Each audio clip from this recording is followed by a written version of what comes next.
Progressive Thinker here, guys, back after a long time being gone.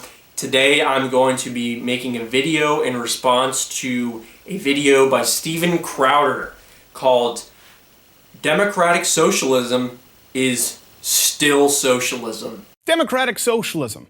It's not the same as socialism because it's democratic, right? Or something, right? People are buying that. People buy that now, right? Apparently. As though adding the word democratic in front of a word changes what it means. Just because we toss something to a vote doesn't change what that something is. You're right. Adding the word democratic in front of the word socialist wouldn't inherently change the definition of socialism.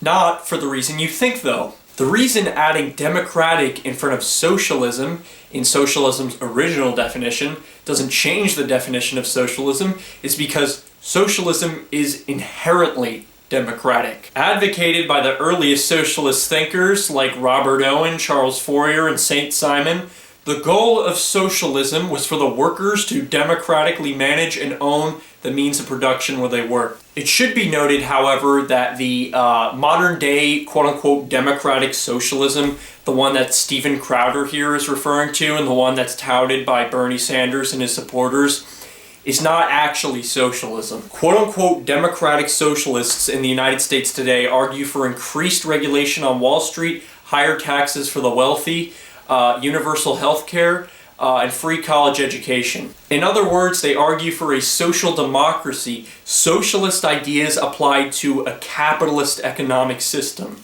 So, to Crowder's point, adding the word democratic in front of the word socialist in today's 2016 political context actually does change the definition of socialist because the quote-unquote democratic socialists who support Bernie aren't actually socialists. Robert Mugabe, or Bobby Mugabe if you prefer, was democratically elected by a loving majority in Zimbabwe. What has Robert Mugabe done?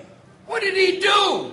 You're starting to sound like a Mugabe supporter here, Crowder. Zimbabwe is a democracy. Human Rights Watch 2015 report on Zimbabwe, quote, police and state security agents targeted perceived government opponents and critics. They threatened, kept under surveillance, and arbitrarily arrested supporters of former Vice President Joyce Mujuru after she was removed from her post and considered forming an opposition party. Country where the government targets and arbitrarily arrests dissenters. Sounds like they would have really free and fair elections. In addition, the Economist intelligence unit ranked Zimbabwe as one of the least democratic countries in the world in their 2015 Democracy Index, ranking it 141st out of 167 countries compiled in the list. So yeah, your Zimbabwe example doesn't really prove your point. Zimbabwe, how's that working out? I don't know, Stephen, but I know that you couldn't give me an objective answer to how Zimbabwe is doing. I have a better question. For finding objective sources of information, how is Fox News working out, Crowder? Oh wait, yeah, we already know the answer to that. Venezuela?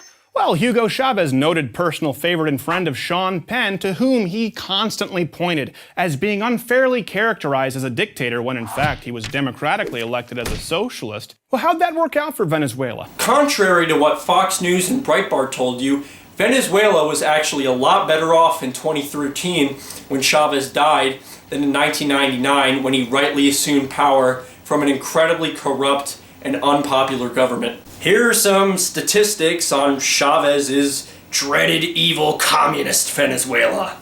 From 1999 to 2011, GDP per capita increased from $4,105 to $10,801. Unemployment of the total labor force dropped from 14.5% in 1999 to 7.6% in 2009. The percentage of the population in extreme poverty declined from 23.4% in 1999 to 8.5% in 2011.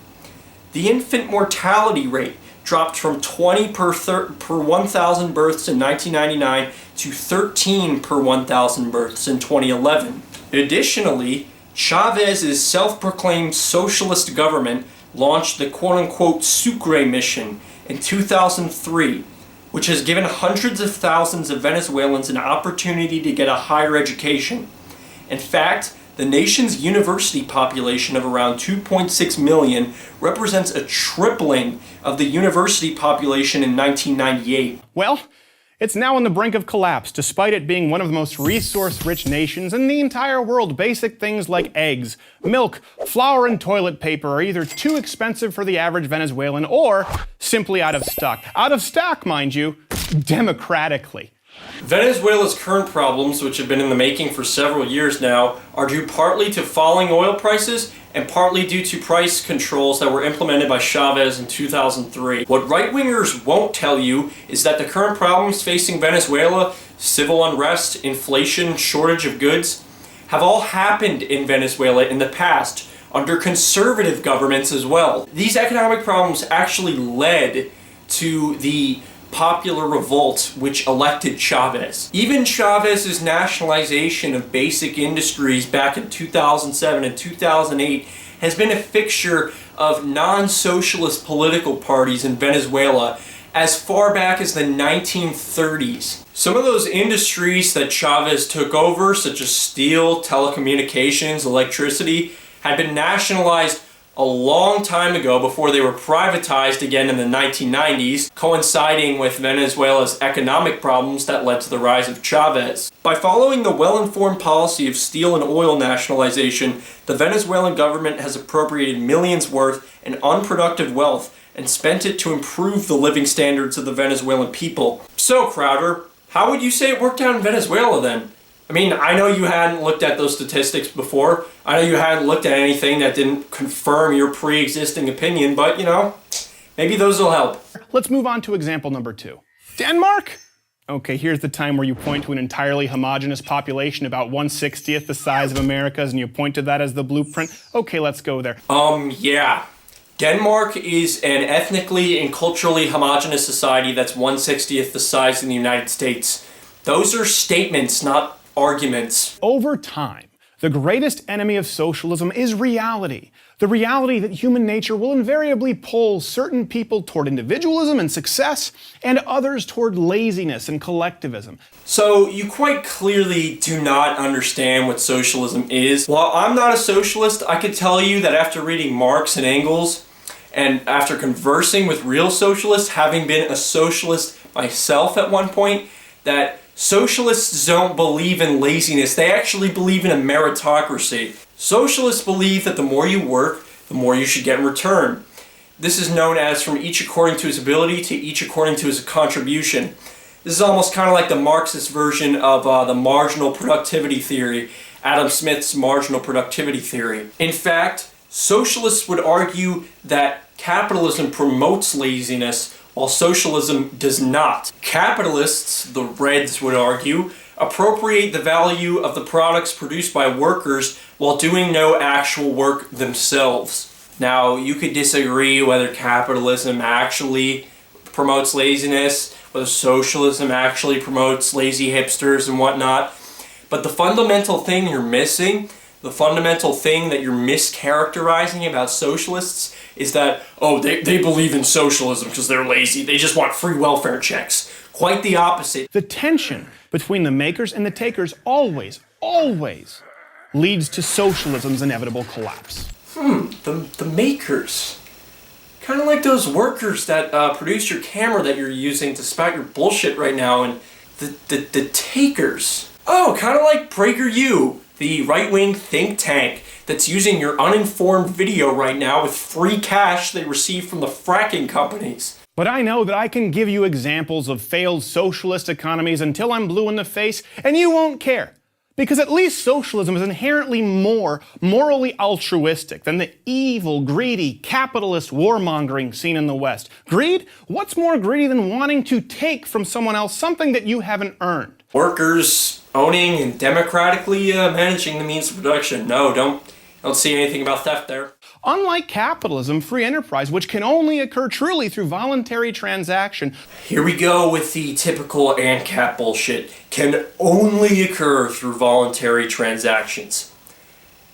Capitalism can and does occur through voluntary transactions, but only Through voluntary transactions? Yeah, when Bangladeshi workers decide to work in a factory for 16 hours a day, 2 cents an hour, really voluntary transaction. He had so many other options available to him that wouldn't make him starve. Socialism can only occur at gunpoint. That's what it comes down to. If you don't pay your taxes, once you get through the IRS and the auditing and the lawyers and the PR stunts... Okay, here it is. Here's the bullshit. Here's the conservative bullshit. Socialism is taxes. Taxes! In that case, the Eastern Bloc was one of the least socialist places on earth because they have lower taxes than we do. And the self-proclaimed socialist, Marxist, Leninist state of Albania was the only country on earth to ever abolish socialism by being the only country on earth to ever abolish taxes. Putting the word democratic in front of your socialism doesn't make it any inherently more moral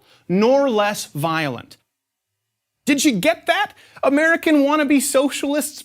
Also, get a job. Please, like a real job. You'll probably have to shave first. Don't have an argument, just resort to personal attacks. Always works, right? Crowder, I've been meaning to ask, what's your fucking job, by the way? I mean, come on, guys. It's not just a stereotype against conservatives that you guys never have good arguments against socialism. I mean, sure, obviously there are some, but like every single YouTube video, and maybe it's because YouTube is not a good platform for informed political views, but every single YouTube video on socialism by a conservative is almost without doubt going to be a giant mischaracterization, generalizations of socialism, total straw mans, ad hominems, every fucking time. Can you break the stereotype so we can have an actual conversation? A fourth grader could have gone on a Fox News article, could have spent 2 minutes on a Fox News article about Obama and made this video. They could have made this video by reading a Fox News article. Dude, you're fucking lazy. You're lazy. So, I'm not a socialist. I'm a social democrat. But, I just felt the need to make this video. It was such a mischaracterization of socialism and socialists. It's ridiculous that it's, promoted by a think tank. This is supposed to be like legit objective information. People, this is the internet era. We're all supposed to be educated because of the internet. Instead, people are getting fucking dumber because of think tanks like this. So, happy holidays, guys. I'm not a social justice warrior for saying that. If you think that, then you're a social justice warrior for getting offended by me saying happy holidays. Tune in for more videos, guys. Progressive Thinker here.